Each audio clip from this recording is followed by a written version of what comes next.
ਵਾਹਿਗੁਰੂ ਜੀ ਕਾ ਖਾਲਸਾ ਵਾਹਿਗੁਰੂ ਜੀ ਕੀ ਫਤਿਹ।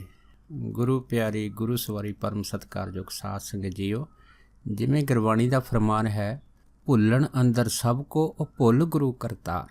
ਸਾਰੀ ਜਿਹੜੀ ਕਾਇਨਾਤ ਵਾ ਇਹ ਭੁੱਲਣ ਦੇ ਵਿੱਚ ਹੈ, ਲੇਕਿਨ ਵਾਹਿਗੁਰੂ ਨਿਰੰਕਾਰ ਜੀ ਉਹ ਸਦਾ ਹੀ ਉਹ ਭੁੱਲ ਰਹਿੰਦੇ ਆ। ਕਿਉਂ? ਇੱਕੋ ਇੱਕ ਐਸੀ ਸ਼ਕਤੀ ਵਾਹਿਗੁਰੂ ਨਿਰੰਕਾਰ ਜਿਹਦੇ ਕਦੇ ਨਹੀਂ ਭੁੱਲਦੇ, ਜਿਨ੍ਹਾਂ ਵਿੱਚ ਭੁੱਲਣਾ ਦੀ ਕੋਈ ਚੀਜ਼ ਹੀ ਨਹੀਂ ਹੈ। ਸੋ ਦਾਸ ਅੱਜ ਆਪ ਸਾਰੀਆਂ ਸੰਗਤਾਂ ਦੇ ਨਾਲ ਕਿ ਭੁੱਲਣ ਅੰਦਰ ਸਭ ਕੋ ਭੁੱਲ ਗੁਰੂ ਕਰਤਾਰ ਦੇ ਮਹਾਂਵਾਕ ਅਨੁਸਾਰ, ਖਾਸ ਕਰਕੇ ਜਿਹੜੇ ਜਮਦੂਤ ਆ ਧਰਮਰਾਜ ਦੇ, ਇਹ ਵੀ ਜਿਹੜੇ ਆ ਨਾ, ਜਦੋਂ ਕਿਸੇ ਇਨਸਾਨ ਨੂੰ ਲੈਣ ਆਉਂਦੇ ਆ ਧਰਮਰਾਜ ਦੇ ਕਹੇ ਤੇ ਕਈ ਵਾਰ ਇਹ ਵੀ ਭੁਲੇਖਾ ਖਾ ਜਾਂਦੇ ਆ, ਇਹ ਵੀ ਭੁੱਲ ਜਾਂਦੇ ਆ। ਕਿਉਂ? ਖਣਲਾ ਤਾਂ ਕੋਈ ਹੋਰ ਬੰਦਾ ਹੁੰਦਾ, ਲੇਕਿਨ ਲੈ ਕਿਸੇ ਹੋਰ ਨੂੰ ਜਾਂਦੇ ਆ। ਇਸ ਤਰ੍ਹਾਂ ਦੇ ਆਪਾਂ ਅਨੇਕਾਂ ਜਿਹੜੇ ਕਿੱਸੇ ਆ ਨਾ ਇਸ ਦੁਨੀਆ ਦੇ ਵਿੱਚ ਸੁਣਦੇ ਹਾਂ। ਸੋ ਦਾਸ ਅੱਜ ਆਪ ਸਾਰੀਆਂ ਸੰਗਤਾਂ ਦੇ ਨਾਲ ਦੋ ਕਿੱਸੇ ਸਾਂਝੇ ਕਰੇਗਾ। ਇੱਕ ਕਿੱਸਾ ਜਿਹੜਾ ਹੈਗਾ ਮਹਾਂਪੁਰਖਾਂ ਦਾ, ਸੰਤ ਬਾਬਾ ਈਸ਼ਰ ਸਿੰਘ ਜੀ ਰਾੜੇ ਸਾਹਿਬ ਵਾਲੇ, ਉਹਨਾਂ ਦੇ ਰਾੜੇ ਸਾਹਿਬ ਦੇ ਨਾਲ ਜਿਹੜੇ ਸੀਗੇ ਇੱਕ ਖੇਤਾਂ ਦੇ ਵਿੱਚ ਮਹਾਂਪੁਰਖਾਂ ਦੇ ਇੱਕ ਸੇਵਕ, ਜਿਨ੍ਹਾਂ ਦਾ ਨਾਮ ਬਾਅਦ ਵਿੱਚ ਸੰਤ ਸਿਆਮ ਸਿੰਘ ਜੀ ਜਿਹੜਾ ਕਰਕੇ ਪ੍ਰਸਿੱਧ ਹੋਇਆ। ਉਹਨਾਂ ਦੇ ਜੀਵਨ ਦੀ ਜਿਹੜੀ ਘਟਨਾ ਹੈਗੀ ਹੈ, ਪਹਿਲਾਂ ਤਾਂ ਉਹ ਆਪਾਂ ਸਾਂਝਾ ਕਰਦੇ ਹਾਂ। ਉਹ ਇਸ ਤਰ੍ਹਾਂ ਹੈ ਕਿ ਸੰਤ ਸਿਆਮ ਸਿੰਘ ਜੀ ਜਦੋਂ ਫੌਜ 'ਚ ਸੀ ਨੌਕਰੀ ਕਰਦੇ, ਨੌਕਰੀ ਤੋਂ ਬਾਅਦ ਉਹ ਇੱਕ ਵਾਰ ਆਪਣੇ ਜਿਹੜੇ ਜਦੋਂ ਘਰ ਆਏ, ਜਦ ਘਰ ਆਏ ਤਾਂ ਉਹ ਦੱਸਦੇ ਸੀ ਵੀ ਸਾਡੀ ਘਰ ਦੇ ਵਿੱਚ ਆ ਕੇ ਜਿਹੜੀ ਸੀ ਉਹ ਡੈਥ ਹੋ ਗਈ, ਮੌਤ ਹੋਈ। ਜਦੋਂ ਕਹਿੰਦੇ ਮੌਤ ਹੋਈ, ਕਹਿੰਦੇ ਜਮਦੂਤ ਜਿਹੜੇ ਸੀਗੇ ਕਹਿੰਦੇ ਮੈਨੂੰ ਧਰਮਰਾਜ ਦੇ ਕੋਲ ਜਿਹੜੇ ਸੀ ਉਹ ਲੈ ਗਏ। ਜਦ ਧਰਮਰਾਜ ਦੇ ਕੋਲ ਲੈ ਕੇ ਗਏ, ਕਹਿੰਦੇ ਧਰਮਰਾਜ ਮੈਨੂੰ ਦੇਖਦੇ ਸਾਰੀ ਕਹਿਣ ਲੱਗਾ ਜਮਦੂਤਾਂ ਨੂੰ, ਕਹਿੰਦੇ ਇਹ ਕਿਹਨੂੰ ਫੜ ਕੇ ਲੈ ਆਂਦਾ ਹੈਗਾ? ਕਹਿੰਦੇ ਸਿਆਮ ਸਿੰਘ ਇਹ ਨਹੀਂ ਹੈਗਾ, ਉਹ ਸਿਆਮ ਸਿੰਘ ਰਾਮਗੜੀਆ ਹੈਗਾ ਜਿਹਨੂੰ ਤੁਸੀਂ ਲੈ ਕੇ ਆਉਣਾ ਸੀਗਾ। ਜਲਦੀ ਕਰੋ, ਇਸ ਨੂੰ ਦੁਬਾਰਾ ਛੱਡ ਕੇ ਆਓ, ਕਿਤੇ ਇਹਦੇ ਪਿੰਜਰ ਨੂੰ ਜਿਹੜਾ ਹੈਗਾ ਉਹ ਅਗਨੀ ਭੇਟ ਨਾ ਕਰ ਦਿੱਤਾ ਹੋਵੇ। ਕਹਿੰਦੇ ਇੰਨੀ ਗੱਲ ਕਹਿਣ ਦੀ ਢੇਰ ਸੀ ਅਤੇ ਜਮਦੂਤ ਕਹਿੰਦੇ ਜਦੋਂ ਮੈਨੂੰ ਵਾਪਸ ਲਿਆਉਣ ਲੱਗੇ ਅਤੇ ਕਹਿੰਦੇ ਮੇਰੇ ਮਨ ਦੇ ਵਿੱਚ ਬੜੀ ਖੁਸ਼ੀ ਸੀਗੀ ਕਿ ਮੈਂ ਵਾਪਸ ਹੁਣ ਜਿੰਦਾ ਹੋਣ ਲੱਗਾ। ਕਹਿੰਦੇ ਮੈਂ ਜਮਦੂਤਾਂ ਨੂੰ ਕਿਹਾ ਕਿ ਮੈਂ ਹੁਣ ਸੰਸਾਰ ਦੇ ਵਿੱਚ ਦੁਬਾਰਾ ਜਿੰਦਾ ਹੋ ਜਾਣਾ, ਪਰ ਮੈਂ ਸੁਣਦਾ ਹੈਗਾ ਕਿ ਇਸ ਲੋਕ ਦੇ ਵਿੱਚ ਜਿੱਥੇ ਧਰਮਰਾਜ ਉੱਥੇ ਸੁਰਗ ਨਰਕ ਵੀ ਜ਼ਰੂਰ ਹੋਣਗੇ। ਇਸ ਕਰਕੇ ਤੁਸੀਂ ਕਿਰਪਾ ਕਰੋ, ਪਹਿਲਾਂ ਮੈਨੂੰ ਜਾਣੀ ਕਿ ਜਾਂ ਸੁਰਗ ਜਾਂ ਨਰਕ ਤਾਂ ਜ਼ਰੂਰ ਦਿਖਾ ਲਓ, ਇਹ ਮੈਂ ਦੇਖਣੀ ਚਾਹੁੰਦਾ, ਤਾਂ ਜੋ ਜਾ ਕੇ ਮੈਂ ਦੁਨੀਆ ਨੂੰ ਦੱਸਾਂ ਕਿ ਇਸ ਤਰ੍ਹਾਂ ਸੁਰਗ ਨਰਕ ਹੁੰਦੇ ਆ।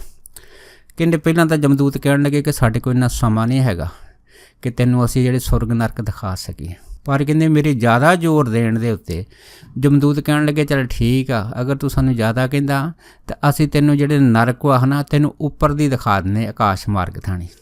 ਕਹਿੰਦੇ ਜਦੋਂ ਮੈਨੂੰ ਆਕਾਸ਼ ਮਾਰਗ 'ਚ ਲੈ ਕੇ ਗਏ, ਜਦੋਂ ਮੈਂ ਕਹਿੰਦੇ ਨਰਕ ਦੇ ਵਿੱਚ ਆਵਾਜ਼ਾਂ ਸੁਣੀਆਂ ਉੱਥੇ ਹਾਹਾਕਾਰ ਮਚੀ ਹੋਈ ਸੀ। ਅਤੇ ਕਹਿੰਦੇ ਉੱਥੇ ਇੰਨਾ ਚੀਕ ਚਿਹਾੜਾ ਸੀਗਾ, ਇੰਨੀਆਂ ਜਿਹੜੀਆਂ ਭਿਆਨਕ ਸਜ਼ਾਵਾਂ ਜਿਹੜੀਆਂ ਸੀਗੀਆਂ ਉੱਥੇ ਚੱਲ ਰਹੀਆਂ ਸੀ। ਕਹਿੰਦੇ ਮੈਂ ਦੇਖ ਕੇ ਅੱਖਾਂ ਮੀਟ ਲਈਆਂ। ਅਤੇ ਫਿਰ ਕਹਿੰਦੇ ਮੈਨੂੰ ਜਮਦੂਤ ਕਹਿਣ ਲੱਗੇ ਬਸ ਇੱਕ ਤੈਨੂੰ ਛੋਟੀ ਜਿਹੀ ਝਲਕ ਦਿਖਾਈ ਆ, ਇਹ ਨਰਕਾਂ ਦੇ ਵਿੱਚ ਤਾਂ ਬਹੁਤ ਵੱਡੇ ਤੋਂ ਵੱਡੇ ਇਹ ਜਿਹੜੇ ਪਾਪੀ ਹੈਗੇ ਉਹਨਾਂ ਨੂੰ ਬੜੀਆਂ ਭਿਆਨਕ ਸਜ਼ਾਵਾਂ ਦਿੱਤੀਆਂ ਜਾਂਦੀਆਂ। ਫਿਰ ਕਹਿੰਦੇ ਮੈਂ ਉਹਨਾਂ ਨੂੰ ਕਿਹਾ ਕਿ ਚਲੋ ਇਸ ਤਰ੍ਹਾਂ ਕਰੋ ਵੀ ਮੈਨੂੰ ਹੁਣ ਤੁਸੀਂ ਸੁਰਗ ਦਿਖਾ ਦਿਓ ਵੀ ਸੁਰਗ ਕਿਹੋ ਜਿਹਾ ਹੁੰਦਾ। ਜਮਦੂਤ ਕਹਿਣ ਲੱਗੇ ਵੀ ਹੁਣ ਸਾਡੇ ਕੋਲ ਟਾਈਮ ਨਹੀਂ ਆ, ਅਸੀਂ ਜਲਦੀ ਪਹੁੰਚਣਾ ਹੈਗਾ ਤਾਂ ਜੋ ਤੇਰੇ ਪਿੰਜਰ ਨੂੰ ਅਗਨ ਭੇਟ ਨਾ ਕਰ ਦੇਣ। ਕਹਿੰਦੇ ਫਿਰ ਮੇਰੇ ਜ਼ਿਆਦਾ ਜ਼ੋਰ ਦੇਣ ਦੇ ਉੱਤੇ ਥੋੜ੍ਹਾ ਜ਼ਿਆਦਾ ਕਹਿੰਦੇ ਉਹਨਾਂ ਦੇ ਮੋਹਰੇ ਤਰਲੇ ਮਿੰਨਤਾਂ ਕਰਨ 'ਤੇ ਕਹਿੰਦੇ ਚੱਲੇ ਵੀ ਤੈਨੂੰ ਬਾਹਰ ਦੇ ਆਕਾਸ਼ ਮਾਰਗ ਥਾਣੀ ਤੈਨੂੰ ਇਹ ਦਿਖਾ ਦਿੰਦੇ। ਕਹਿੰਦੇ ਜਦੋਂ ਮੈਨੂੰ ਸੁਰਗ ਲੈ ਕੇ ਗਏ, ਬਸ ਕਹਿੰਦੇ ਮੈਂ ਕੀ ਦੇਖਿਆ ਕਿ ਬਸ ਮੇਰੇ ਪਾਸ ਕੋਈ ਲਫ਼ਜ਼ ਨਹੀਂ ਹੈ ਕਿ ਉਹ ਇੰਨੀ ਸੋਹਣੀ ਜਿਹੜੀ ਧਰਤੀ ਆ ਸੁਰਗ ਦੀ, ਜਿੱਥੇ ਬੜੀ ਸ਼ਾਂਤੀ, ਬੜੀ ਖੁਸ਼ੀ, ਬੜਾ ਖੇੜਾ ਹੈਗਾ। ਅਤੇ ਫਿਰ ਕਹਿੰਦੇ ਜਦੋਂ ਮੈਨੂੰ ਜਮਦੂਤ ਜਿਹੜੇ ਸੀਗੇ ਇੱਥੇ ਲੈ ਕੇ ਆਏ, ਅਤੇ ਜਦੋਂ ਕਹਿੰਦੇ ਮੇਰੀ ਜਮਦੂਤਾਂ ਨੇ ਆਉਂਦਿਆਂ ਮੇਰਾ ਜਿਹੜਾ ਪਿੰਜਰ ਦੇਖਿਆ ਤਾਂ ਕੀ ਦੇਖਿਆ, ਮੇਰਾ ਜਿਹੜਾ ਸਰੀਰ ਸੀਗਾ ਉਹ ਮਸਾਨ ਘਾਟ ਦੇ ਵਿੱਚ ਉੱਤੇ ਲੱਕੜਾਂ ਚਿਣੀਆਂ ਹੋਈਆਂ ਸੀ। ਅਤੇ ਕਹਿੰਦੇ ਦੇਖਦੇ ਸਾਰ ਹੀ ਕਹਿੰਦੇ ਉਹਨੂੰ ਜਿਹੜੀ ਸੀ, ਜਿੰਨੇ ਵੀ ਕਹਿੰਦੇ ਰਿਸ਼ਤੇਦਾਰ ਉੱਥੇ ਇਕੱਠੇ ਹੋਏ ਸੀ ਉਹਨਾਂ ਨੇ ਕਹਿੰਦੇ ਅੱਗ ਲਾ ਦਿੱਤੀ। ਜਦੋਂ ਕਹਿੰਦੇ ਮੇਰੇ ਸਰੀਰ ਨੂੰ ਅੱਗ ਲੱਗੀ, ਜਮਦੂਤ ਕਹਿਣ ਲੱਗੇ ਲੈ ਵੀ ਇਹਦੇ ਤਾਂ ਸਰੀਰ ਨੂੰ ਅੱਗ ਲਾ ਦਿੱਤੀ ਆ, ਜਲਦੀ ਕਰੀਏ ਇਹਦੇ ਵਿੱਚ ਇਹਦੀ ਰੂਹ ਨੂੰ ਫਟਾਫਟ ਕਹਿੰਦੇ ਆਪਾਂ ਇਹਦੇ ਵਿੱਚ ਦਾਖਲ ਕਰ ਦਈਏ। ਕਹਿੰਦੇ ਇਹਨੇ ਕਹਿਣ ਦੀ ਢੇਰ ਸੀ, ਉਹਨਾਂ ਨੇ ਕਹਿੰਦੇ ਮੇਰੀ ਜਿਹੜੀ ਯਕਦਮ ਸੁਰਤ ਸੀਗੀ ਮੇਰੇ ਸਰੀਰ 'ਚ ਆਈ। ਤਾਂ ਪਰ ਕਹਿੰਦੇ ਮੈਂ ਇੱਕ ਫੌਜੀ ਆਦਮੀ ਸੀ, ਮੇਰੇ ਵਿੱਚ ਬਲ ਜੋਸ਼ ਜਸ਼ੀਲਾਪਨ ਬੜਾ ਸੀਗਾ। ਜਿਉਂ ਹੀ ਕਹਿੰਦੇ ਮੇਰੀ ਸੁਰਤ ਹੈ ਅਤੇ ਮੈਨੂੰ ਅੱਗ ਦਾ ਸੇਕ ਲੱਗਾ, ਸੇਕ ਲੱਗਣ ਦੇ ਨਾਲ ਹੀ ਕਹਿੰਦੇ ਯਕਦਮ ਮੈਂ ਬੜੇ ਜ਼ੋਰ ਦੇ ਨਾਲ ਆਪਣੀਆਂ ਬਾਹਾਂ ਮਾਰੀਆਂ ਅਤੇ ਜਿੰਨੀਆਂ ਵੀ ਲੱਕੜਾਂ ਮੇਰੇ 'ਤੇ ਪਈਆਂ ਸੀਗੀਆਂ ਸਾਰੀਆਂ ਖਿਲਰ ਕੇ ਡਿੱਗ ਪਈਆਂ। ਅਤੇ ਮੈਂ ਇੱਕ ਪਾਸੇ ਹੋ ਕੇ ਛਾਲ ਮਾਰੀ, ਪਰ ਕਹਿੰਦੇ ਉਹ ਜਿਹੜਾ ਸੇਕ ਸੀਗਾ ਉਹਨਾਂ ਲੱਕੜਾਂ ਦਾ ਮੇਰੀ ਲੱਤ ਨੂੰ ਜ਼ਰੂਰ ਲੱਗ ਗਿਆ ਸੀਗਾ, ਜਿਸ ਕਰਕੇ ਮੇਰੀ ਲੱਤ ਜਿਹੜੀ ਸੀ ਉਹ ਕਾਲੀ ਹੋ ਗਈ ਸੀ। ਜਦੋਂ ਕਹਿੰਦੇ ਕਾਲੀ ਹੋਈ ਤਾਂ ਕਹਿੰਦੇ ਘਰ ਦੇ ਜਿਹੜੇ ਸੀਗੇ ਉਹ ਬੜੇ ਖੁਸ਼ ਹੋ ਵੀ ਚੰਗਾ ਹੋ ਗਿਆ ਵੀ ਸਿਆਮ ਸਿੰਘ ਤੂੰ ਜ਼ਿੰਦਾ ਹੋ ਗਿਆ। ਕਹਿੰਦੇ ਮੈਂ ਉਹਨਾਂ ਨੇ ਕਿਹਾ ਵੀ ਮੈਂ ਤਾਂ ਜਿੰਦਾ ਹੋ ਗਿਆ, ਪਰ ਜਿਹੜਾ ਸਿਆਮ ਸਿੰਘ ਰਾਮਗੜੀਆ ਹੈ ਨਾ, ਉਹ ਦੇਖੋ ਵੀ ਉਹਦਾ ਕੀ ਹਾਲ ਆ। ਕਹਿੰਦੇ ਇੰਨੀ ਕਹਿਣ ਦੀ ਢੇਰ ਸੀ ਤਾਂ ਵਿੱਚੋਂ ਸੱਜਣ ਕਹਿਣ ਲੱਗੇ, ਕਹਿੰਦੇ ਵੀ ਉਹ ਤਾਂ ਲੱਕੜਾ ਵੱਢ ਰਿਹਾ ਹੈਗਾ। ਕਹਿੰਦੇ ਮੈਂ ਕਿਹਾ ਵੀ ਜਾ ਕੇ ਫਿਰ ਵੀ ਦੇਖੋ ਸਿਆਮ ਸਿੰਘ ਜਿਹੜਾ ਰਾਮਗੜੀਆ ਹੈਗਾ ਉਹਦਾ ਕੀ ਹਾਲ ਆ। ਕਹਿੰਦੇ ਇੰਨੀ ਕਹਿਣ ਦੀ ਢੇਰ ਸੀ, ਕੋ ਸੱਜਣ ਕਹਿੰਦੇ ਗਏ, ਜਦ ਕੀ ਦੇਖਿਆ ਤੇ ਸਿਆਮ ਸਿੰਘ ਰਾਮਗੜੀਆ ਇੱਕ ਦਰੱਖਤ ਦੇ ਉੱਤੇ ਚੜ੍ਹ ਕੇ ਉਹਦਾ ਜਿਹੜਾ ਟਾਹਣਾ ਵੱਢ ਰਿਹਾ ਸੀ। ਕਹਿੰਦੇ ਜਿਉਂ ਹੀ ਉਹਨੇ ਆਪਣਾ ਜਿਹੜਾ ਕੁਹਾੜਾ ਸੀਗਾ ਟਾਹਣੇ ਦੇ ਉੱਤੇ ਮਾਰਿਆ, ਉਹ ਜਿਹੜਾ ਕੁਹਾੜਾ ਸੀ ਟਾਹਣੇ ਉੱਤੇ ਨਹੀਂ ਲੱਗਾ ਅਤੇ ਕੁਹਾੜੇ ਦੇ ਜ਼ੋਰ ਦੇ ਨਾਲ ਹੀ ਕਹਿੰਦੇ ਉਹ ਜਿਹੜਾ ਚੱਕਰ ਖਾ ਕੇ ਨਾ ਥੱਲੇ ਡਿੱਗ ਪਿਆ ਅਤੇ ਉਹਦੀ ਮੌਤ ਹੋ ਗਈ। ਅਤੇ ਕਹਿੰਦੇ ਜਦੋਂ ਮੌਤ ਹੋਈ ਅਤੇ ਫਿਰ ਕਹਿੰਦੇ ਲੋਕ ਹੈਰਾਨ ਹੋ ਗਏ ਵੀ ਤੈਨੂੰ ਕਿਵੇਂ ਪਤਾ ਵੀ ਸਿਆਮ ਸਿੰਘ ਜਿਹੜਾ ਰਾਮਗੜੀਆ ਉਹਦੇ ਨਾਲ ਇਸ ਤਰ੍ਹਾਂ ਘਟਨਾ ਵਾਪਰੀ ਨਹੀਂ ਸੀ। ਅਤੇ ਫਿਰ ਸੰਤ ਸਿਆਮ ਸਿੰਘ ਹੁਣੀ ਕਹਿਣ ਲੱਗੇ, ਕਹਿੰਦੇ ਵੀ ਜਿਹੜੇ ਜਮਦੂਤ ਸੀ ਉਹਨਾਂ ਨੂੰ ਭੁਲੇਖਾ ਪੈ ਗਿਆ ਸੀ, ਲੈ ਕੇ ਉਹਨਾਂ ਨੇ ਸਿਆਮ ਸਿੰਘ ਰਾਮਗੜੀਏ ਨੂੰ ਜਾਣਾ ਸੀਗਾ ਧਰਮਰਾਜ ਦੀ ਕਚਹਿਰੀ 'ਚ, ਪਰ ਭੁਲੇਖੇ ਨਾਲ ਮੇਰੇ ਨਾਂ ਦਾ ਭੁਲੇਖਾ ਕਰਕੇ ਉਹ ਮੈਨੂੰ ਜਿਹੜੇ ਹੈਗੇ ਉਸ ਜਗ੍ਹਾ ਲੈ ਗਏ ਆ। ਪਰ ਫਿਰ ਉਹ ਦੱਸਦੇ ਹੁੰਦੇ ਸੀ ਕਿ ਮੈਂ ਆਪ ਜਿਹੜੇ ਸੀ ਨਾ ਉਹਨਾਂ ਧਰਮਰਾਜ ਦੇ ਜਿਹੜੇ ਜਮਦੂਤ ਸੀ ਉਹਨਾਂ ਨੂੰ ਕਹਿ ਕੇ ਅਤੇ ਇਹ ਜਿਹੜੇ 2 ਅਸਥਾਨ ਆ ਨਰਕ ਅਤੇ ਸੁਰਗ ਜਿਹੜੇ ਉਹ ਦੇਖੇ ਆ। ਅਤੇ ਇਹਨਾਂ ਨੇ ਫਿਰ ਇੱਥੇ ਰਾੜਾ ਸਾਹਿਬ ਦੇ ਕੋਲ ਹੀ ਜਿਹੜੀ ਸੀ ਉਹ ਇੱਕ ਕੁਟੀਆ ਬਣਾਈ ਹੁੰਦੀ ਸੀ। ਕੋਈ ਵੀ ਸੱਜਣ ਜਾਂਦਾ ਸੀਗਾ ਅਤੇ ਇਹ ਜਿਹੜੀ ਗੱਲ ਸੀ ਇਹਨਾਂ ਨੇ ਸਾਰੀ ਜ਼ਿੰਦਗੀ ਉਹਨਾਂ ਨੇ ਸਾਂਝਾ ਕਰਦੇ ਹੁੰਦੇ ਸੀ। ਅਤੇ ਜਿਹੜੀ ਲੱਤ ਨੂੰ ਸੇਕ ਪਿਆ ਹੁੰਦਾ ਸੀ, ਜਿਹੜੀ ਲੱਤ ਕਾਲੀ ਹੋ ਗਈ ਸੀ ਮਾਸ, ਉਹ ਲੱਤ ਜਿਹੜੀ ਸੀ ਹਰੇਕ ਸੱਜਣ ਨੂੰ ਦਿਖਾਉਂਦੇ ਹੁੰਦੇ ਸੀਗੇ ਕਿਵੇਂ ਮੈਂ ਜਲਦੀ ਚਿਖਾ ਦੇ ਵਿੱਚੋਂ ਬਾਹਰ ਨਿਕਲਿਆ ਸੀਗਾ, ਜਮਦੂਤਾਂ ਨੇ ਕਿਵੇਂ ਮੇਰੇ ਮਰੇ ਦੇ ਵਿੱਚ ਜਾਨ ਪਾ ਦਿੱਤੀ ਸੀ। ਅਤੇ ਇਹ ਸਾਰਾ ਕੁਛ ਜਿਹੜਾ ਹੈਗਾ ਉਹ ਜਮਦੂਤਾਂ ਦੇ ਭੁਲੇਖੇ ਨਾਲ ਹੋਇਆ ਸੀਗਾ। ਫਿਰ ਉਹਨਾਂ ਨੇ ਬੜੀ ਬੰਦਗੀ ਕੀਤੀ ਸੰਤ ਬਾਬਾ ਈਸ਼ਰ ਸਿੰਘ ਰਾੜਾ ਸਾਹਿਬ ਵਾਲਿਆਂ ਦੇ ਨਾਲ, ਬੜੀ ਜਿਹੜੀ ਉਹਨਾਂ ਨੇ ਬੰਦਗੀ ਕੀਤੀ ਅਤੇ ਸੰਤ ਸਿਆਮ ਸਿੰਘ ਕਰਕੇ ਬਾਅਦ 'ਚ ਉਹ ਪ੍ਰਸਿੱਧ ਹੋਏ ਆ। ਇਸ ਤਰ੍ਹਾਂ ਦੀ ਇੱਕ ਹੋਰ ਘਟਨਾ ਜਿਹੜਾ ਦਾਸ ਉਹ ਚੰਡੀਗੜ੍ਹ ਦੀ ਸਾਂਝੀ ਕਰਦਾ ਹੈਗਾ।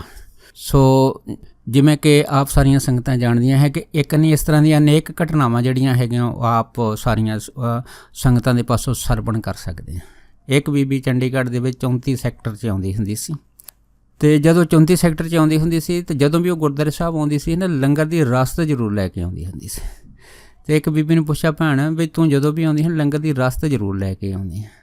ਅਤੇ ਉਹ ਕਹਿਣ ਲੱਗੀ, ਕਹਿੰਦੀ ਵੀ ਇਹਦੇ ਪਿੱਛੇ ਵੀ ਬੜਾ ਭੇਦ ਆ। ਕਹਿੰਦੀ ਮੈਂ ਉਸ ਨੂੰ ਪੁੱਛਿਆ ਵੀ ਇਹਦੇ ਵਿੱਚ ਭੇਦ ਕੀ ਆ, ਕੀ ਗੱਲ ਕੀ ਆ। ਫਿਰ ਉਹ ਬੀਬੀ ਕਹਿਣ ਲੱਗੀ ਵੀ ਦਰਅਸਲ ਗੱਲ ਇਹ ਆ ਕਿ ਇੱਕ ਵਾਰ ਜਿਹੜੀ ਸੀਗੀ ਮੇਰੀ ਮੌਤ ਹੋ ਗਈ ਸੀ, ਮੈਂ ਮਰ ਕੇ ਦੁਬਾਰਾ ਜਿੰਦੀ ਹੋਈ। ਉਹ ਬੀਬੀ ਨੇ ਫਿਰ ਸਾਹ ਨਾਲ ਪੁੱਛਿਆ ਵੀ ਹੈਂ ਤੂੰ ਮਰ ਕੇ ਦੁਬਾਰਾ ਜਿੰਦੀ ਹੋਈ, ਤੈਨੂੰ ਕਿਵੇਂ ਪਤਾ ਕਿ ਤੂੰ ਮਰ ਕੇ ਦੁਬਾਰਾ ਜਿੰਦੀ ਹੋਈ।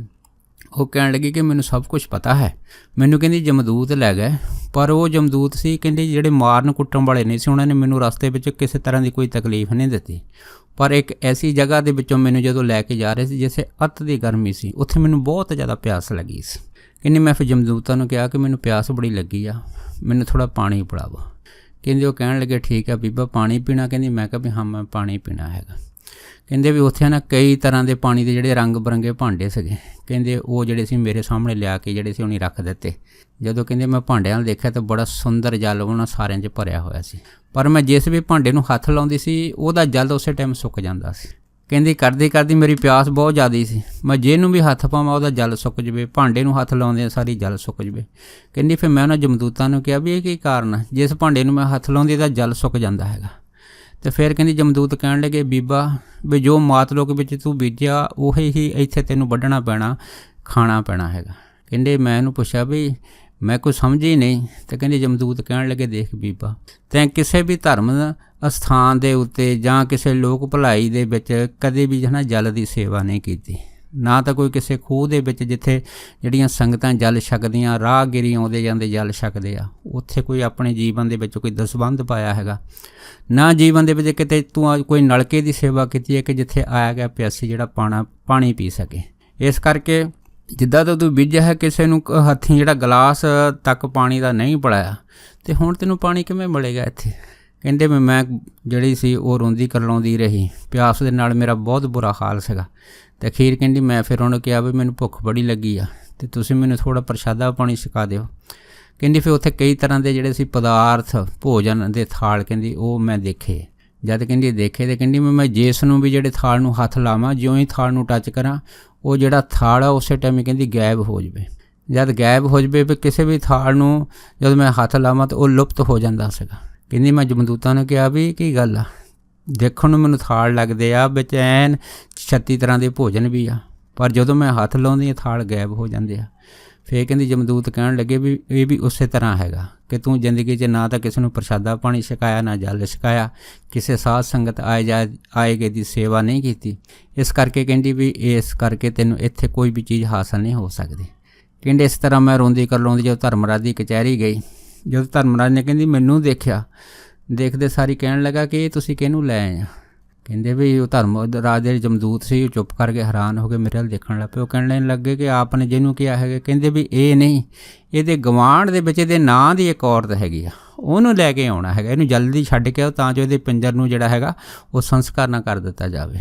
ਕਹਿੰਦੇ ਇੰਨੇ ਕਹਿਣ ਦੀ ਢੇਰ ਸੀ, ਧਰਮਰਾਜ ਦੀ ਡਾਟ ਦੇ ਉੱਤੇ ਕਹਿੰਦੇ ਜਮਦੂਤ ਜਿਹੜੇ ਸੀ ਵਾਪਸ ਆਏ। ਜਦ ਵਾਪਸ ਆਏ ਤਾਂ ਕਹਿੰਦੀ ਮੈਂ ਹੈਰਾਨ ਸੀਗਾ ਕਿ ਮੈਨੂੰ ਜਾਣੀ ਕਿ ਉਸ ਟਾਈਮ ਜਿੰਨੇ ਵੀ ਰਿਸ਼ਤੇਦਾਰ ਘਰ ਦੇ ਇਕੱਠੇ ਹੋਏ ਸੀ ਸਾਰਿਆਂ ਨੇ ਨਲਾ ਧੜਾ ਕੇ ਸੀੜੀ 'ਤੇ ਪਾਇਆ ਸੀ ਅਤੇ ਉੱਤੇ ਕੱਫਣ ਪਾਇਆ ਹੋਇਆ ਸੀ ਅਤੇ ਉੱਥੇ ਸ਼ਮਸ਼ਾਨ ਨੂੰ ਜਾਣ ਦੀ ਤਿਆਰੀ ਕਰਨ ਲੱਗੇ ਸੀ। ਪਰ ਕਹਿੰਦੇ ਉਸੇ ਟਾਈਮ ਜਿਹੜਾ ਸੀਗਾ ਮੇਰਾ ਇੱਕ ਪੈਰ ਹਿੱਲਿਆ। ਜਦੋਂ ਪੈਰ ਹਿੱਲਿਆ ਤਾਂ ਉੱਥੇ ਕਈ ਸਿਆਣੇ ਬੰਦੇ ਬੈਠੇ ਸੀ, ਉਹਨੇ ਕਹਿਤਾ ਵੀ ਇਹਦਾ ਤਾਂ ਪੈਰ ਇੱਕ ਹਿੱਲਣ ਲੱਗ ਪਿਆ ਹੈਗਾ। ਬਸ ਜਿਹਨੂੰ ਦੇਖ ਕੇ ਜਿਹੜੀ ਸਾਰੇ ਅਚਰਜ ਹੋ ਗਏ। ਉਸ ਤੋਂ ਬਾਅਦ ਫਿਰ ਮੇਰਾ ਦੂਜਾ ਪੈਰ ਹਿੱਲਿਆ। ਹੌਲੀ ਹੌਲੀ ਕਹਿੰਦੀ ਫਿਰ ਮੇਰੇ ਕੁਛ ਚਿਰ ਬਾਅਦ ਨਾਲ ਹੀ ਸਵਾਸ ਚੱਲ ਪਏ ਅਤੇ ਮੇਰੀਆਂ ਅੱਖਾਂ ਖੁੱਲ੍ਹ ਗਈਆਂ। ਜਦ ਅੱਖਾਂ ਖੁੱਲ੍ਹ ਗਈਆਂ ਤਾਂ ਘਰ ਦੇ ਵਿੱਚ ਬੜੀ ਖੁਸ਼ੀ ਹੋਈ ਕਿ ਮੈਂ ਜਿੰਦੀ ਹੋ ਗਈ ਅਤੇ ਸਾਰੇ ਕਹਿਣ ਸ਼ੁਕਰ ਆ ਕਿ ਤੂੰ ਮਰਨ ਤੋਂ ਬਾਅਦ ਤੇਰੇ 'ਚ ਜਾਨ ਪੈ ਗਈ, ਤੂੰ ਦੁਬਾਰਾ ਜਿੰਦੀ ਹੋ ਗਈ, ਕਿਉਂਕਿ ਅਸੀਂ ਤਾਂ ਤੇਰਾ ਸੰਸਕਾਰ ਕਰਨ ਲਈ ਚੱਲੇ ਸੀ। ਕਹਿੰਦੀ ਫਿਰ ਮੈਂ ਘਰਦਿਆਂ ਨੂੰ ਇਹ ਗੱਲ ਕਹੀ ਵੀ ਮੈਂ ਤਾਂ ਜਿੰਦਾ ਹੋ ਗਈ, ਮੇਰੀ ਗਵਾਂਢਣ ਜਿਹੜੀ ਪਿੱਛੇ ਰਹਿੰਦੀ ਆ ਉਹਦਾ ਹਾਲ ਪੁੱਛ ਕੇ ਵੀ ਉਹਦਾ ਕੀ ਹਾਲ ਹੈ। ਕਹਿੰਦੀ ਇਹਨੇ ਕਹਿਣ ਦੀ ਢੇਰ ਸੀ ਅਤੇ ਕਹਿੰਦੇ ਘਰਦੇ ਕਹਿੰਦੇ ਵੀ ਉਹ ਤਾਂ ਚੰਗੀ ਭਲੀ ਆ। ਮੈਂ ਕਿਹਾ ਪਹਿਲਾਂ ਚੰਗੀ ਭਲੀ ਹੋਣੀ ਆ, ਹੁਣ ਦੇਖੋ। ਹਜੇ ਕਹਿੰਦੀ ਜਦੋਂ ਜਿਹੜੇ ਲੋਕ ਜਾ ਕੇ ਉਹਨੂੰ ਹਜੇ ਦੇਖਣ ਹੀ ਗਏ ਅਤੇ ਉਹਦੀ ਜਿਹੜੀ ਸੀ ਉਹ ਮੌਤ ਹੋ ਚੁੱਕੀ ਸੀ। ਅਤੇ ਉੱਥੇ ਘਰ ਦੇ ਵਿੱਚ ਫਿਰ ਕਹਿੰਦੀ ਚੀਕ ਚਿਹਾੜਾ ਪੈ ਗਿਆ। ਜਿੱਥੇ ਸਾਡੇ ਘਰ ਦੇ ਵਿੱਚ ਇੰਨੀ ਖੁਸ਼ੀ ਹੋਈ ਅਤੇ ਉੱਥੇ ਮੇਰੀ ਨਾਲ ਦੀ ਜਿਹੜੀ ਸੀ ਔਰਤ ਸੀ, ਜਿਹੜੇ ਮੇਰਾ ਜਿਹੜਾ ਨਾਮ ਸੀਗਾ ਉਹਦੇ ਨਾਂ ਦੇ ਨਾਲ ਰਲਦਾ ਸੀਗਾ, ਅਤੇ ਉੱਥੋਂ ਦੀ ਕਹਿੰਦੀ ਉਹਦੀ ਮੌਤ ਹੋਈ ਅਤੇ ਉਹਨੂੰ ਜਿਹੜੇ ਜਮਦੂਤ ਸੀ ਉਹ ਧਰਮਰਾਜ ਦੀ ਕਚਹਿਰੀ ਲੈ ਗਏ। ਇਸ ਤਰ੍ਹਾਂ ਇੱਕ ਨਹੀਂ ਅਨੇਕਾਂ ਜਿਹੜੀਆਂ ਐਸੀਆਂ ਗਥਾਵਾਂ ਹੈਗੀਆਂ ਜਦੋਂ ਜਮਦੂਤ ਜਿਹੜੇ ਹਨ ਉਹ ਨਾਂ ਦਾ ਭੁਲੇਖਾ ਖਾ ਜਾਂਦੇ। ਜਦੋਂ ਨਾਮ ਦਾ ਭੁਲੇਖਾ ਖਾਂਦੇ ਹਨ ਅਤੇ ਇਹ ਤਾਂ ਇੱਕ ਸਧਾਰਨ ਗੱਲ ਆ। ਇਸ ਭੁਲੇਖੇ ਦੇ ਵਿੱਚ ਕਿਸੇ ਮਹਾਂਪੁਰਖਾਂ ਨੂੰ ਲੈ ਜਾਂਦੇ। ਇਹੋ ਜਿਹੀ ਕਥਾ ਜਿਹੜੀ ਉਹ ਸੰਤ ਸਿੰਘ ਮਸਕੀਨ ਹੁਣਾਂ ਨੇ ਵੀ ਜਿਹੜੀ ਆ ਉਹ ਆਪਣੇ ਜੀਵਨ ਦੇ ਵਿੱਚ ਮਹਾਂਪੁਰਖਾਂ ਦੀ ਸਾਂਝੀ ਕੀਤੀ ਕਿ ਕਿਵੇਂ ਉਹਨਾਂ ਨੂੰ ਜਿਹੜੇ ਜਮਦੂਤ ਸੀ ਉਹ ਭੁਲੇਖੇ ਦੇ ਨਾਲ ਲੈ ਗਏ ਸੀ। ਸੋ ਕਹਿਣ ਤੋਂ ਭਾਵ ਇਹ ਹੈਗਾ ਕਿ ਗੁਰਬਾਣੀ ਦਾ ਜੋ ਫਰਮਾਨ ਹੈ ਕਿ ਭੁੱਲਣ ਅੰਦਰ ਸਭ ਕੋ ਭੁੱਲ ਗੁਰੂ ਕਰਤਾਰ, ਇੱਕ ਵਾਹਿਗੁਰੂ ਜਿਹੜਾ ਭੁੱਲਣ ਤੋਂ ਰਹਿਤ ਹੈਗਾ, ਬਾਕੀ ਹਰੇਕ ਚੀਜ਼ ਜਿਹੜੀ ਆ ਉਹ ਭੁੱਲ ਕਰਦੀ ਆ, ਗਲਤੀ ਕਰਦੀ ਆ। ਇਹਦੇ ਵਿੱਚ ਕੀ ਜਮਦੂਤ ਅਤੇ ਕੀ ਧਰਮਰਾਜ ਅਤੇ ਕੀ ਦੇਵੀ ਦੇਵਤੇ ਜੋ ਵੀ ਕੁਛ ਹਨ ਸਾਰੇ ਹੀ ਜਿਹੜੇ ਹੈ ਉਹ ਇੱਕ ਭੁੱਲ ਦੇ ਵਿੱਚ ਆਪਣਾ ਜੀਵਨ ਜਿਹੜੇ ਹੈਗੇ ਬਤੀਤ ਕਰਦੇ। ਕੋਈ ਨਾ ਕੋਈ ਗਲਤੀਆਂ ਜਿਹੜੀਆਂ ਉਹਨਾਂ ਦੇ ਜੀਵਨ ਦੇ ਵਿੱਚ ਅਕਸਰ ਹੁੰਦੀਆਂ ਰਹਿੰਦੀਆਂ, ਪਰ ਪਰਮੇਸ਼ਰ ਜੋ ਵੀ ਕਰਦਾ ਹੈ ਨਾ ਉਹ ਭੁੱਲ ਤੋਂ ਰਹਿਤ ਕਰਦਾ ਹੈਗਾ, ਕਿਉਂ ਆਪ ਉਹ ਪੂਰਾ ਹੈ, ਉਹਦੇ ਕਾਰਜ ਪੂਰੇ ਆ। ਇਸੇ ਕਰਕੇ ਸਾਨੂੰ ਗੁਰਬਾਣੀ ਨੇ ਆਖਿਆ ਹੈ ਕਿ ਆਪ ਸਤ ਕੀਆ ਸਭ ਸਤ, ਤਿਸ ਪ੍ਰਭ ਤੇ ਸਗਲੀ ਉਤਪਤ। ਸੋ ਦਾਸ ਇੰਨੇ ਹੀ ਵਚਨ ਕਰਦਾ ਹੋਇਆ ਖਿਮਾ ਦਾ ਜਾਚਕ ਵਾ ਜੀ। ਹੋਈਆਂ ਬੇਅੰਤ ਭੁੱਲਾਂ ਚੁੱਕਾਂ ਦੀ ਖਿਮਾ ਬਖਸ਼ਣੀ। ਸੋ ਫਤਿਹ ਬੁਲਾਓ। ਵਾਹਿਗੁਰੂ ਜੀ ਕਾ ਖਾਲਸਾ, ਵਾਹਿਗੁਰੂ ਜੀ ਕੀ ਫਤਿਹ।